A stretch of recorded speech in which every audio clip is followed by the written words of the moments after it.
नमस्कार,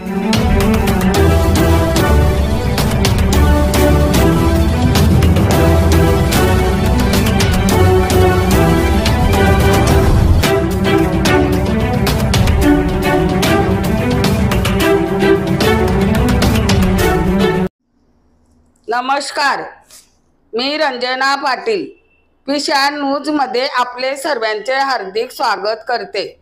बदलापूर ग्रामीण भागात राहणारी 18 वर्षीय तरुणीने आई वडिलांकडून सतत नाही त्या शब्दामुळे तरुणी कंटाळून उल्हास नदीमध्ये उडी मारून जीव देण्याचा प्रयत्न केला। अडकून पडलेल्या या तरुणीला अग्निशमनचे अधिकारी भागवत सोनोने त्यांनी बचाव पथकाच्या मदत करणाऱ्या गावकरी यांच्या मदतीने तरुणीचा जीव वाचवला। चला तर पाहूया पिशा न्यूज, बातमी तुमची नजर आमची। काल रात्री एक 10:15 10:30च्या सुमारास वालिवली रंजाड वालिवलीचा जो आपला ब्रिज आहे उल्हास नदीचा, त्यावरून एका व्यक्तीने पाण्यात उडी घेतल्याची अशी प्रत्यक्षदर्शींनी आपल्याला नियंत्रण कक्षामध्ये फोन केला। त्यामुळे तात्काळ मी आपली मांजरीला जे आपलं अग्निशमन केंद्र सुरू आहे त्या टीमला तिकडे फोन केला आणि त्यांना सांगितलं की तुम्ही घटनास्थळी रवाना व्हा तिकडून। आणि त्याचबरोबर पॅरलली आपली MIDCची जे आहे आता यांची इकडची टीम सुद्धा हे केली, कारण मॅटर थोडासा, कारण त्या ठिकाणी पाण्याची डेप्थ एकतर 30-40 फूट खोल असते हे आपल्या सगळ्यांना माहिती आहे। तर घटनेचं गांभीर्य लक्षात घेता मी दोन्ही टीम त्या ठिकाणी रवाना केल्या। आणि त्याचबरोबर जे आहे एक नॅचरल डिझास्टर रेस्क्यू फाउंडेशन म्हणून एक संस्था आहे, म्हणजे गेले अनेक वर्ष मी गणपती विसर्जन, दुर्गादेवी विसर्जन किंवा जेव्हा आपल्याकडे जो पावसाळा असतो त्या पावसाळ्यामध्ये 2-3 महिने त्या संस्थेची मदत, कारण मनुष्यबळ कमी असल्यामुळे आणि ते पोहण्यात वगैरे तरबेज असल्यामुळे त्या संस्थेची मदत घेत असतो। योगेश साखरे त्या संस्थेचा हे आहेत संस्थापक। तर मेहर म्हणून आहे, एरंजाडलाच राहतो, ते ठिकाण पण जवळ असल्यामुळे मग त्याला टीमकडून मेसेज देण्यात आला की बाबा तू आपलं साहित्य घेऊन ये, कारण त्यांच्याकडे ऑलरेडी सगळं असतेच। मान्य जिल्हाधिकारी कार्यालयाने सुद्धा मागे जो आपदा मित्रांसाठी एक प्रशिक्षणाचा कार्यक्रम महात्मा गांधी विद्यालय या ठिकाणी केला होता, त्या ठिकाणी ह्या सर्व जे आपदा मित्र आहेत आपल्या अंबरनाथ तालुक्यासाठी 125 आपदा मित्र कलेक्टर ऑफिसने तयार केले आहेत प्रशिक्षण देऊन।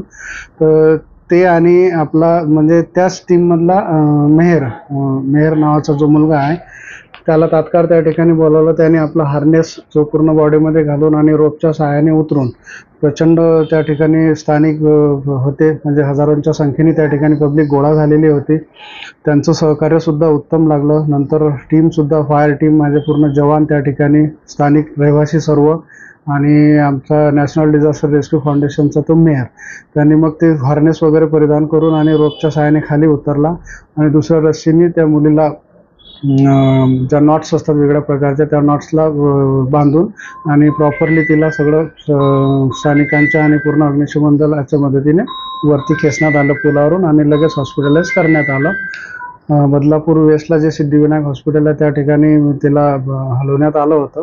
त्यानंतर 1:30-2 वाजेपर्यंत आम्ही कंटिन्यू त्या परिस्थितीचा आढावा घेत होतो। तर प्रकृती सुद्धा स्टेबल होती, साधारण 1:40च्या दरम्यान मी स्वतः हॉस्पिटलला होतो त्या ठिकाणी, आणि पूर्ण जो काही धोका होता तो पूर्ण टळलेला होता।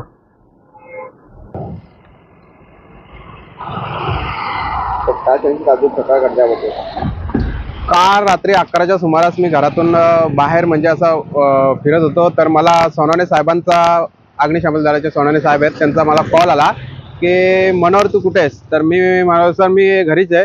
तर मला बोलतात तुला आत्ताच्या आत्ता वाळवलीच्या पुलावरती पोहोचायचे आहे, कारण तिथे एका महिलेने जीव देण्याचा प्रयत्न केला आणि ती जिवंत आहे। तर मग मी माझं सामान घेतलं, रेस्क्यूची बॅग आणि बाईक घेतली आणि मी पुलावरती आल्यानंतर बघितलं भरपूर पब्लिक होती आणि मी लाईफ जॅकेट घालून सेफ्टी बेल्ट लावून रोप बांधला आणि मी पब्लिकच्या सहाय्याने खाली उतरलो। खाली उतरल्यानंतर ती जलपर्णीवरती तिचे हेल्मेटला पकडून होते, मी तिला पकडून आम्ही पब्लिकने वरती खेचल्यानंतर आम्ही अर्धंगी आल्यानंतर ती हातातून सटकली आणि खाली गेली।